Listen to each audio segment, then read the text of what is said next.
On this edition of the CBS Video Library of World War II, we will focus on the role of U.S. air and sea power in the Pacific Campaign. We'll see dramatic footage of the great sea and air battle that took place at Midway. We'll examine the strategy and see the action behind the taking of Tarawa, the Marianas, Iwo Jima. We'll fly in a B-29 Super Fortress on a bombing mission against Japan. Our first chapter in this historic compilation begins with the story of Japanese success. We go back to the year 1941. The month was December. The date, as President Roosevelt said later, was one that would live in infamy.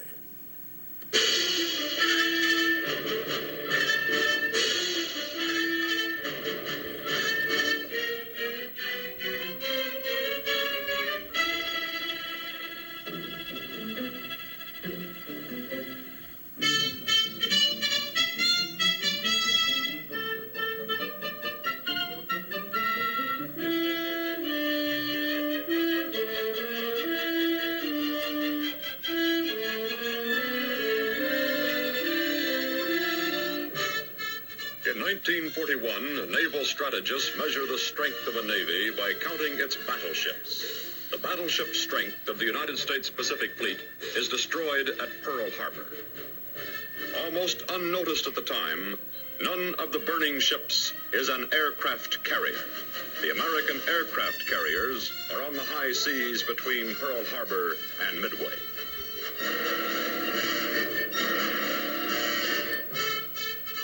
0840 hours, December 7th. Message from Hawaii radio to Guam, Midway, Wake to the Philippines. This is not an exercise. Japan has attacked Pearl Harbor.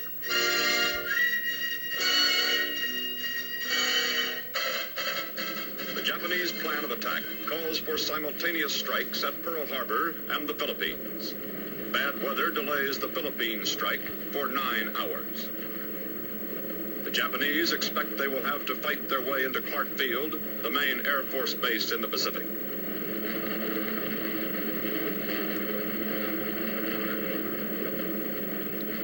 The American commanders in the Philippines have been unable to decide on a course of action. The American bombers are on the ground as the Japanese come in. Clark Field lies open, vulnerable.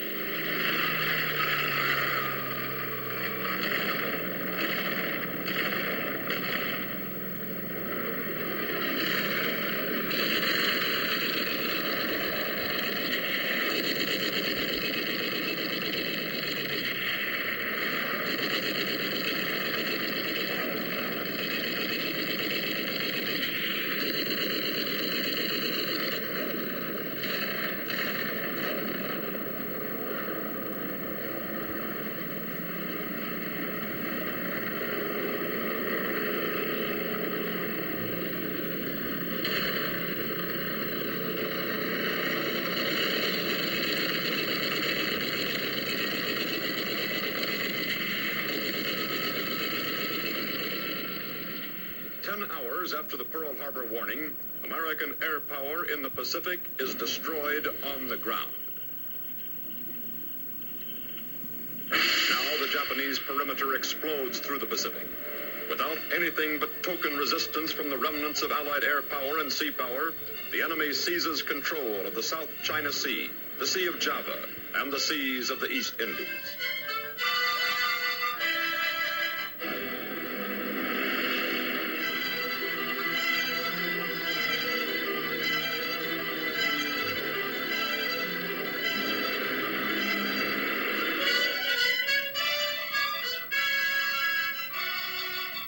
The Japanese army plunges into Southeast Asia. One after another, supposedly impregnable Allied fortresses fall to the enemy.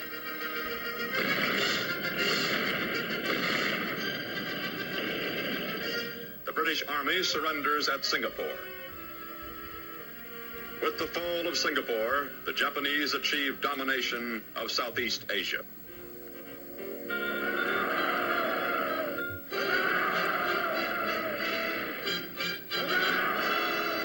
Only one battle moves slowly, the battle against the American Army in the Philippines.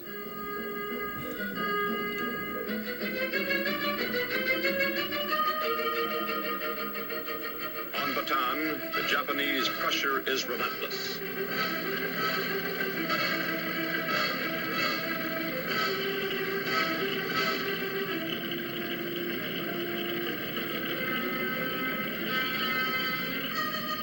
The Japanese take Manila in January of 1942.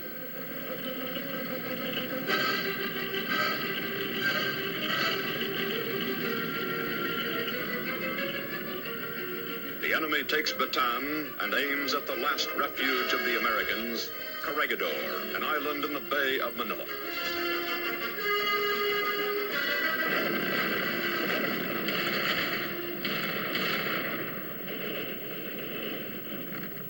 Corregidor is invaded.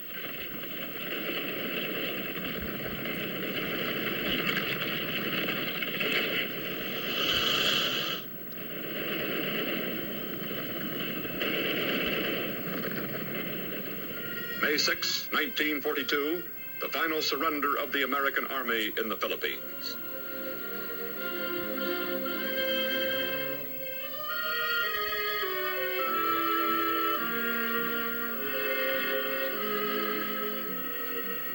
The defeated Americans began a death march to prison camps.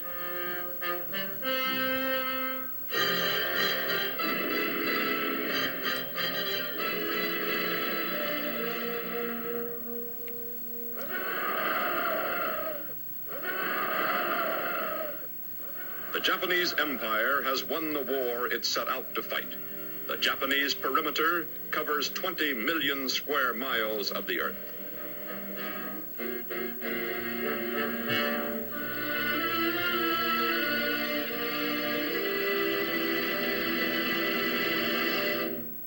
The Japanese military estimated 1 year to conquer the South Pacific. It has taken only 6 months. A small clique points out that Japan has won everything for which she went to war. It is suggested that Japan offered to negotiate peace with the United States. But the Japanese Navy rules the military, and the Japanese Navy has an inflexible doctrine, symbolized by the doors of the Admiral Togo Shrine.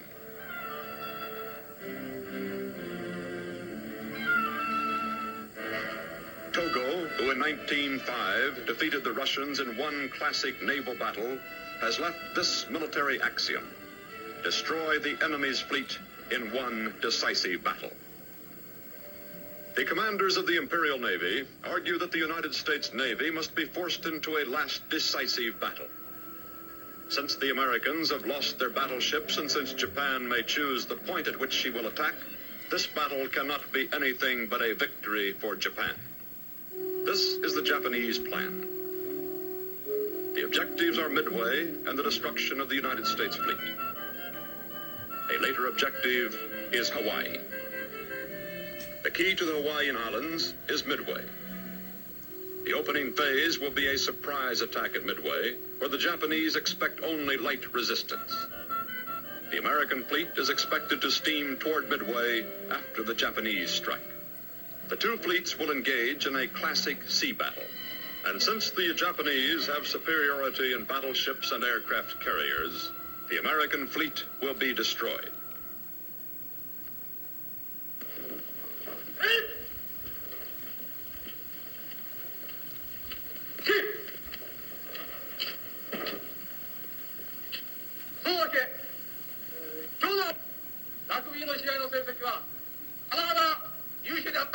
The naval cadets at Itajima are told, "We have won the battle so far, but the enemy is not yet beaten. The opponent is still strong. We must meet them in one decisive struggle. You will be called upon. You must prepare yourself." The essence of a surprise attack is secrecy. and Japanese security has been compromised because the Japanese secret codes have been broken by the Americans. All messages sent to the Imperial Japanese fleet are falling into American hands. The successful decoding of the Japanese messages is the greatest intelligence victory of the war. Midway will be prepared.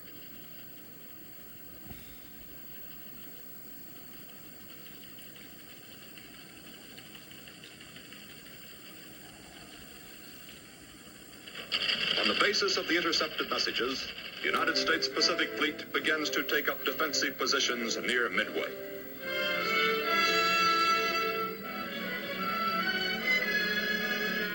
The Empire of Japan has not lost a naval battle in 300 years. The Japanese fleet will be at Midway, numerically superior in all classes of ships. But their intelligence is faulty. The Japanese believe the main strength of the American fleet is still in Hawaii or in Australian waters. The Japanese believe their attack on Midway will be a complete surprise. Hidden behind a bad weather front, the Japanese fleet moves to Midway.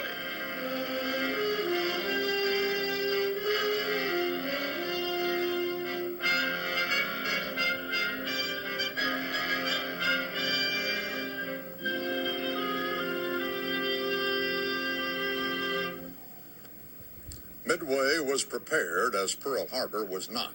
Although the Marines were outnumbered, the island was on the alert. The Air Force sends as many B-17s to Midway as the island can handle. A force of 17 heavy bombers is gathered on the island.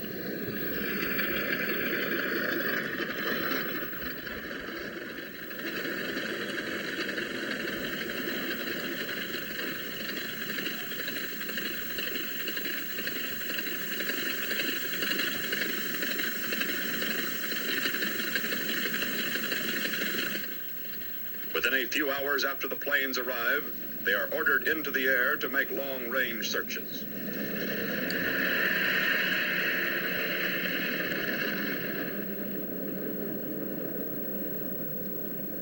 Although we know the Japanese are coming, we do not know exactly where they are. Early in the morning of June 4th, 1942, the decisive contact is made. Enemy carriers are reported. Enemy planes are seen inbound toward Midway.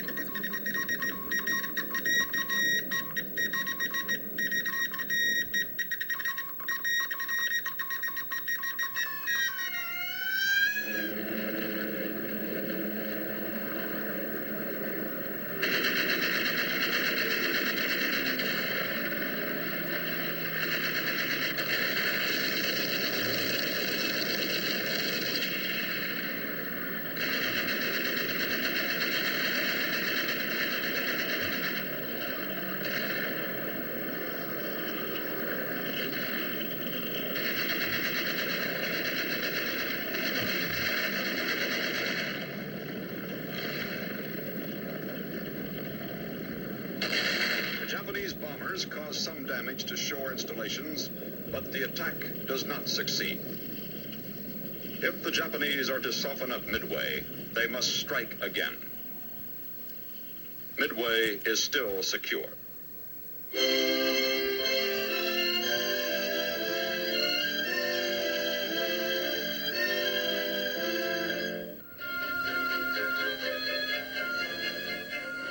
Admiral Nagumo knows he must launch a stronger attack against the island, but if he is to strengthen his attack force, he must use his reserves. The Japanese reserve planes are armed with torpedoes. If they are to attack Midway, bombs must be substituted for torpedoes. The Japanese admiral does not know that the American carriers are in the vicinity. He orders the change from torpedoes to bombs. While the change in weapons is being made, the Japanese carriers are vulnerable to air attack. This is the turning point of the Pacific War. Suddenly, overhead appear the carrier-based planes of the United States Pacific Fleet.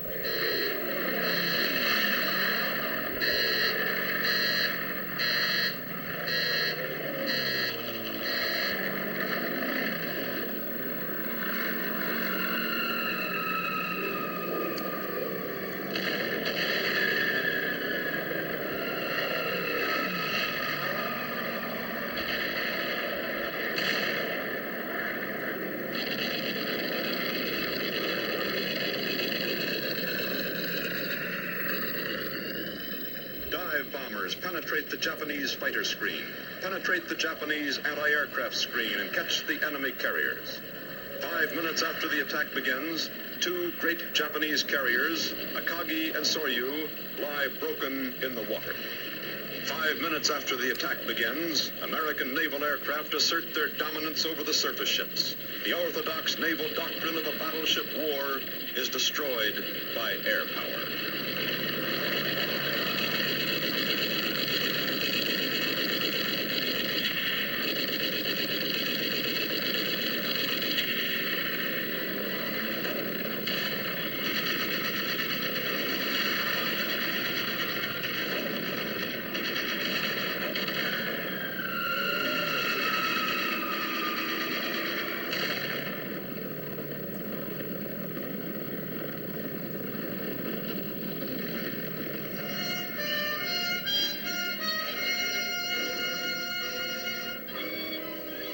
The Imperial fleet gathers for one last effort.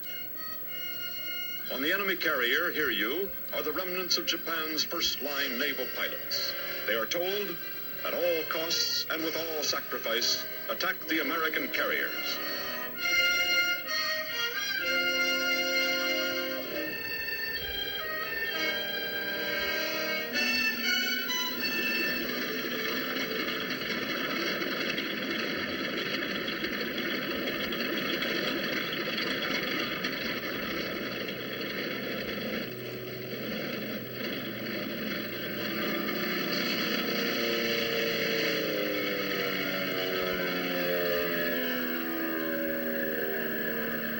Meanwhile, the American planes are returning.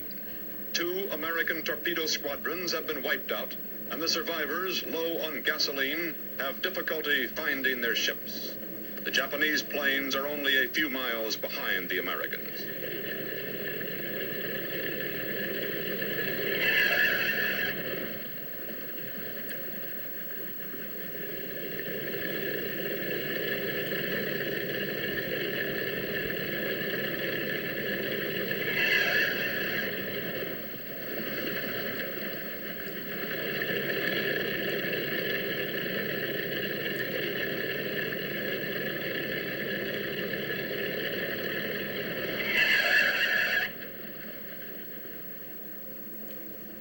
As the enemy is sighted, the American planes are waved off.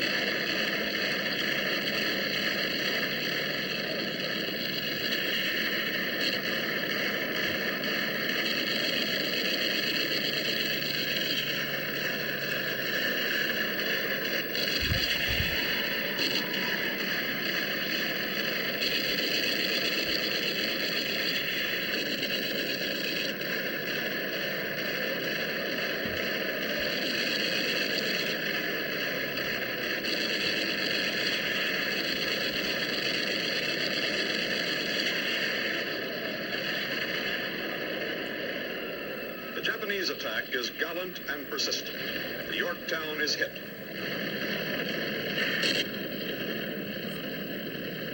Damage control parties fight to save the ship. Then the Japanese torpedoes come in. The United States will lose the Yorktown, but the Japanese will lose 200 of their best pilots, a blow from which the Japanese Navy will never recover.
suddenly as the attack began, it is over.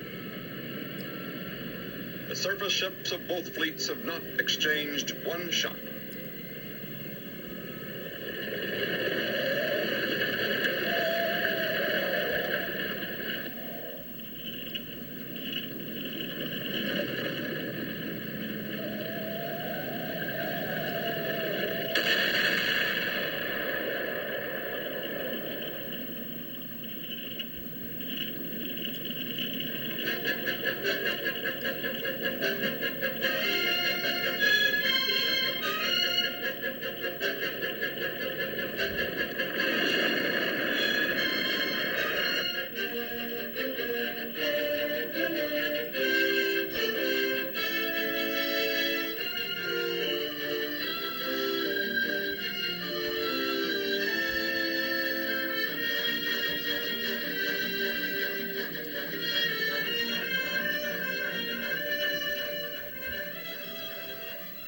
Midway remains American.